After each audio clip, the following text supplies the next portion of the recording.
नमस्कार दोस्तों, दरवेश क्लासेस से मैं गुरी सर आपका हार्दिक स्वागत करता हूं। आज हम क्लास +2 का नया चैप्टर करने जा रहे हैं जिसका नाम रहेगा moving charge and magnetism.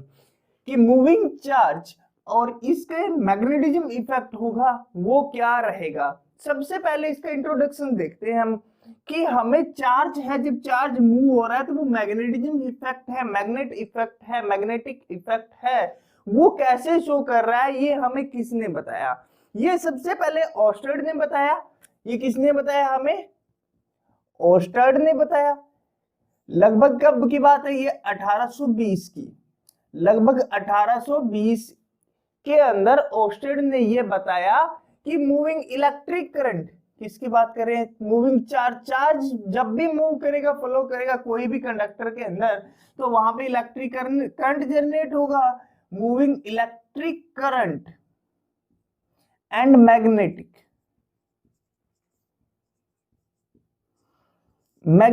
Effect या मैग्नेटिज्म, आप क्या कह सकते हो? सिंपल मैग्नेटिज्म कह सकते हो। मैग्नेटिज्म दोनों के बीच के अंदर कुछ ना कुछ रिलेशन है। इन्होंने बताया कि एक दूसरे को रिलेटिव है, एक दूसरे के बीच में कुछ ना कुछ रिलेशन है। इन्होंने टेबल लैंप था, टेबल लैंप के पास कुछ वर्क कर रहे थे, तो वहां पे क्या मैग्नेटिक कंपास रखी हुई थी। मैग्नेटिक कंपास जैसे इन्होंने उस जब वर्क कर रहे थे तो उन्होंने देखा कि मैग्नेटिक कंपास की नीडल है उसके अंदर कुछ डिफ्लेक्शन है। मैग्नेटिक कंपास की नीडल तभी डिफ्लेक्शन देगी जब इसके पास में कुछ ना कुछ मैग्नेटिक प्रॉपर्टी होगी। मैग्नेटिक प्रॉपर्टी मतलब वहां पे कोई ऐसा मैग्नेट जैसा कुछ था नहीं, तो उन्होंने देखा कि लैंप की वायर उसके पास में है, तो उन्होंने जैसे ही वहां से स्विच ऑफ किया लैंप का, तो वो एक्चुअल डायरेक्शन थी, मैग्नेटिक नीडल उसके अंदर आ गई। जैसे ही स्विच ऑन किया तो उसने डिफ्लेक्शन देना शो कर दिया। डिफ्लेक्शन दिया तो उन्होंने सोचा कि इन दोनों के बीच में क्या है, कुछ ना कुछ रिलेशन है, तभी तो ये क्या दे रही है, मैग्नेटिक नीडल है। जो मैग्नेटिक नीडल है ये क्या दे रही है आपको? डिफ्लेक्शन दे रही है। देखो इन्होंने सबसे पहले कहा, क्या कहा कि एक वायर है, कोई भी स्ट्रेट वायर है जिसमें से मैं इलेक्ट्रिक करंट पास कर रहा हूं, तो वहां पे जब मैग्नेटिक नीडल इसके पास में लेके गया तो कुछ इस टाइप का क्या था, डिफ्लेक्शन था। जब कहां से इलेक्ट्रिक करंट यहां से इस डायरेक्शन में आ रहा था, तो नॉर्थ पोल था वो कहां पे, अंदर की तरफ था, और साउथ पोल था वो बाहर की तरफ था। तो इन्होंने यहाँ पे करंट की डायरेक्शन चेंज कर दी। करंट की डायरेक्शन चेंज कर दी तो मैग्नेटिक नीडल ने का डिफ्लेक्शन भी क्या हो गया, अपोजिट डायरेक्शन में हो गया। तो अपोजिट डायरेक्शन में इसने डिफ्लेक्शन शो किया, तो आप क्या लिख सकते हो? when a straight line, a straight wire which pass an electric current,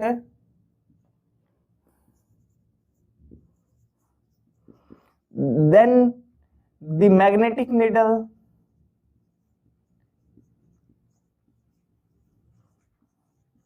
show deflection,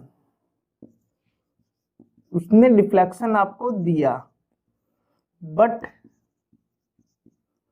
we change the direction of electric current.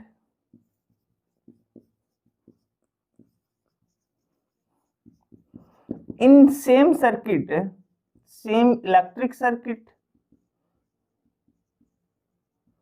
then also deflection of needle is changed in opposite direction।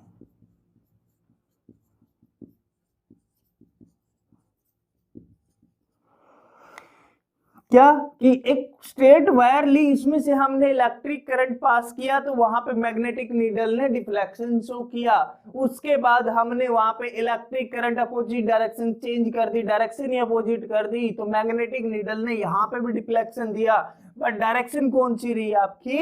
Opposite रही। तो कुछ एक type में कहा कि जब wire के अंदर क्या है, मैग्नेटिक नीडल के अंदर देखो वायर के अंदर क्या है, जब इलेक्ट्रिक करंट पास कर रहे हैं तो उसके चारों तरफ मैग्नेटिक फील्ड जनरेट हो रही है, ठीक है। वायर के चारों तरफ क्या बन रही है, मैग्नेटिक फील्ड बन रही है, मैग्नेटिक फील्ड बन रही है तो वो कुछ इस टाइप में होगी। वो कैसे बनेगी, कंसेंट्रिक सर्कल में बनेगी। क्या कह सकते हो, जो मैग्नेटिक फील्ड होगी स्ट्रेट वायर के अंदर, मान लीजिए स्ट्रेट वायर है तो इसके अंदर जब भी क्या बनेगी, मैग्नेटिक फील्ड बनेगी, वो कैसी बन रही होगी, कंसेंट्रिक सर्कल में बन रही होगी। जितने पास में होगा, जो सर्कल पास में होगा, जो वायर के पास में होगी, वहां पे मैग्नेटिक फील्ड क्या होगी, स्ट्रॉन्ग होगी कंपैरिजन टू दैट साइड। जैसे जैसे मैं बाहर की तरफ दूर जाता जाऊंगा वायर से, तो वहां पे मैग्नेटिक फील्ड क्या होती जाएगी, आपकी वीक होती जाएगी। कुछ एक इस टाइप के क्या बना रही होगी, वहां पे सर्कल बना रही होगी। द मैग्नेटिक फील्ड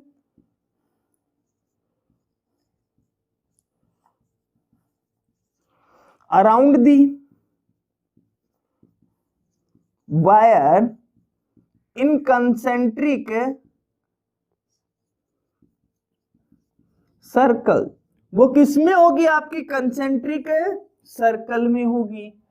तो अब कोई पूछ लेता है मैग्नेटिक फील्ड क्या होगी आपकी, सबसे पहले पूछ लेता है मैग्नेटिक फील्ड क्या होगी। मैग्नेटिक फील्ड किसे कहोगे आप,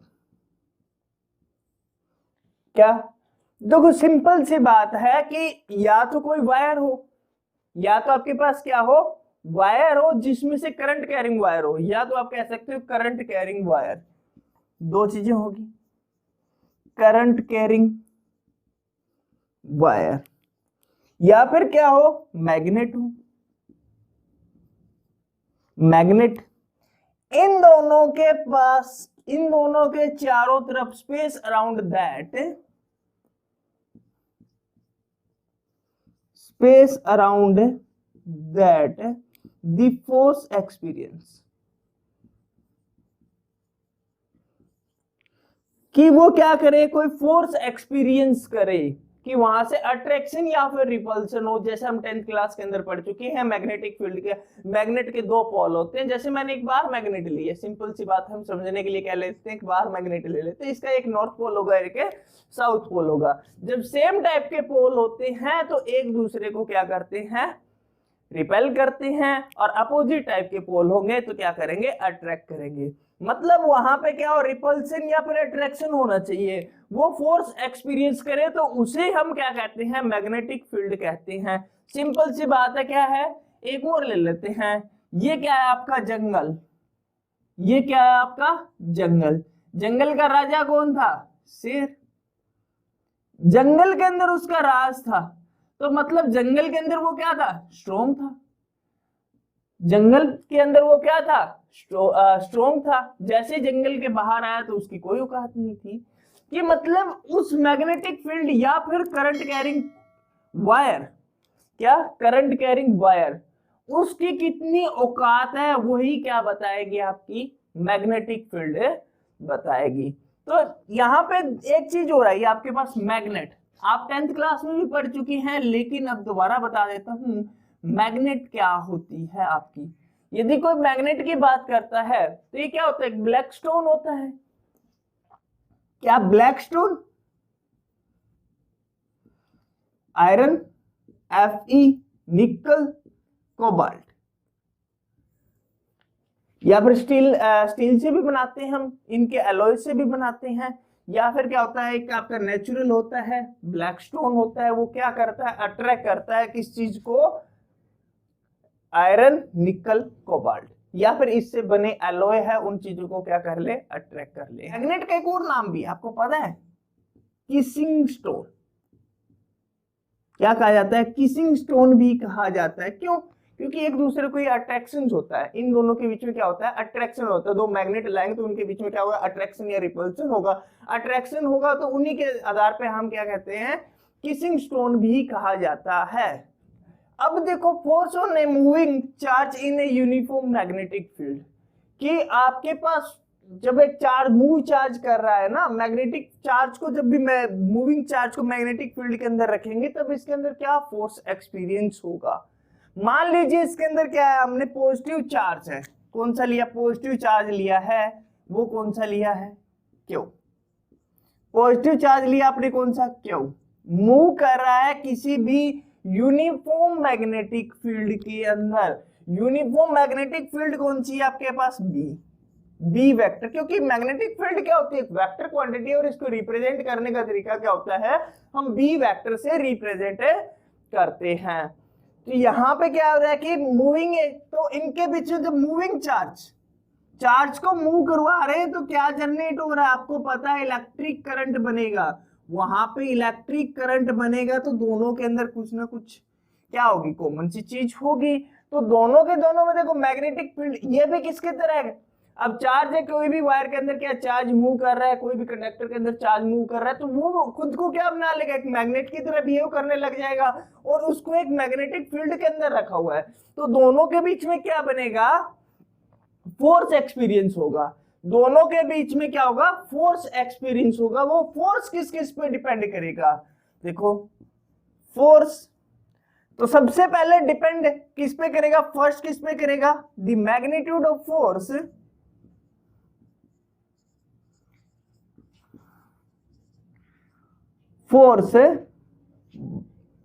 by moving charge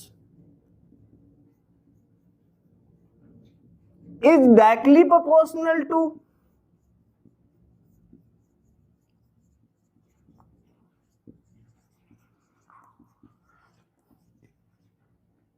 the charge।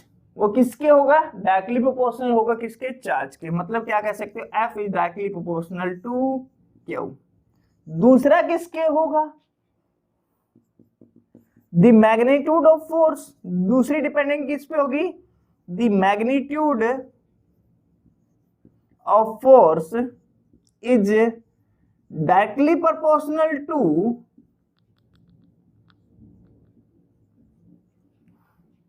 The moving charge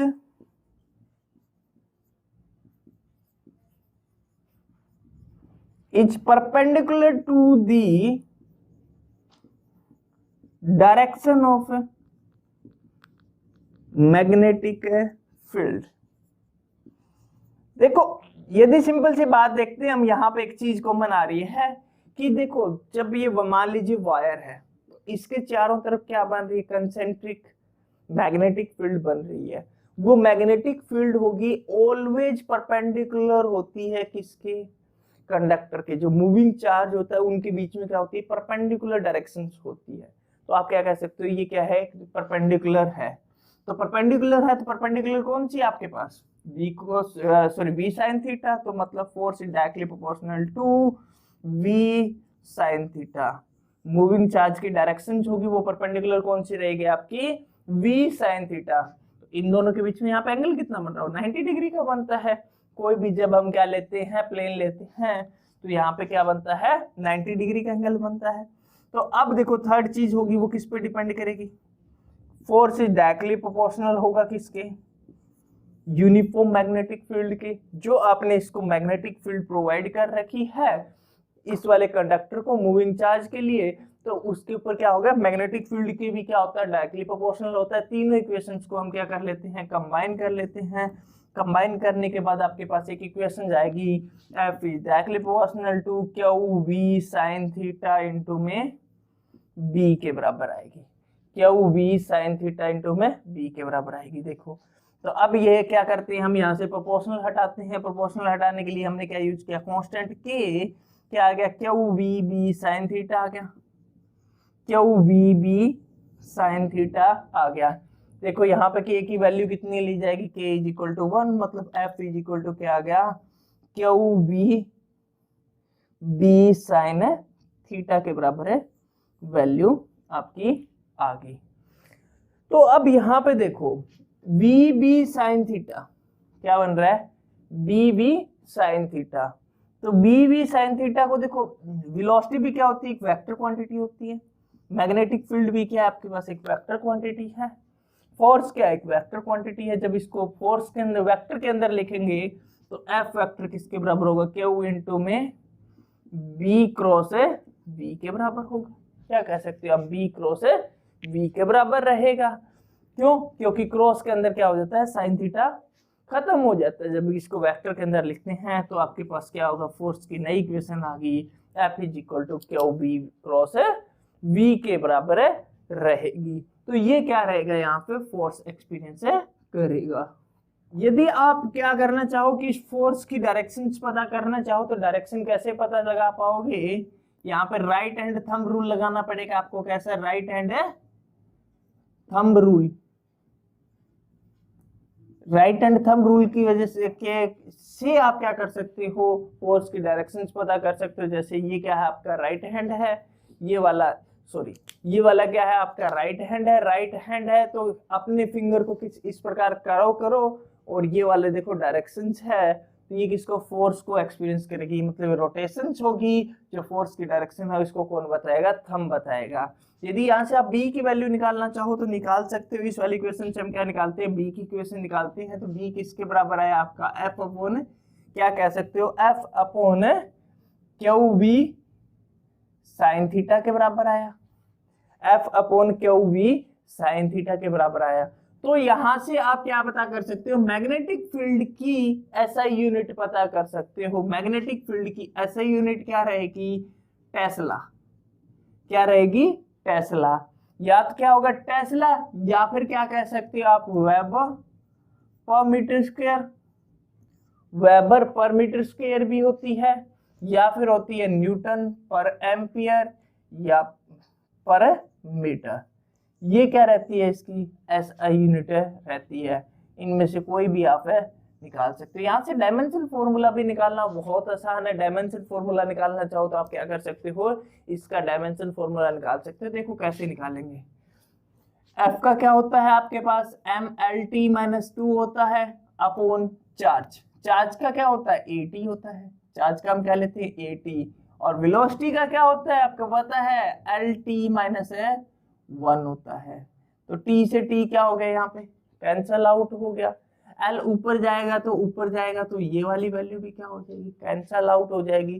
तो मैग्नेटिक फील्ड का डायमेंशन फॉर्मूला क्या बचा आपके पास, MA इनवर्स इंटू में T की पावर है -2, A की पावर -1 इंटू में T की पावर है -2। ये क्या रहेगा, डायमेंशन फॉर्मूला। 1 टेस्ला किसके बराबर होगा, यदि कोई पूछ लेता है 1 टेस्ला किसके बराबर होगा, तो वो भी आप पता कर सकते हो इस इक्वेशन से।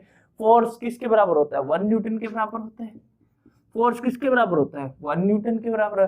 कोई मैग्नेटिक फील्ड कब होगी, उसके ऊपर फोर्स तो कितना एक्सपीरियंस हो, 1 न्यूटन, और चार्ज कितना लगा हो, 1 कूलम, इनटू में उसकी वेलोसिटी कितनी होगी, चार्ज के मोशन होगा, वो वेलोसिटी कितनी होगी, 1 मीटर पर सेकंड के बराबर होनी चाहिए। तो ये किसके बराबर आ जाती है, 1 टेस्ला आ जाती है। तो ये था भाई आज का मूविंग चार्ज एंड मैग्नेटिज्म का इंट्रोडक्शन।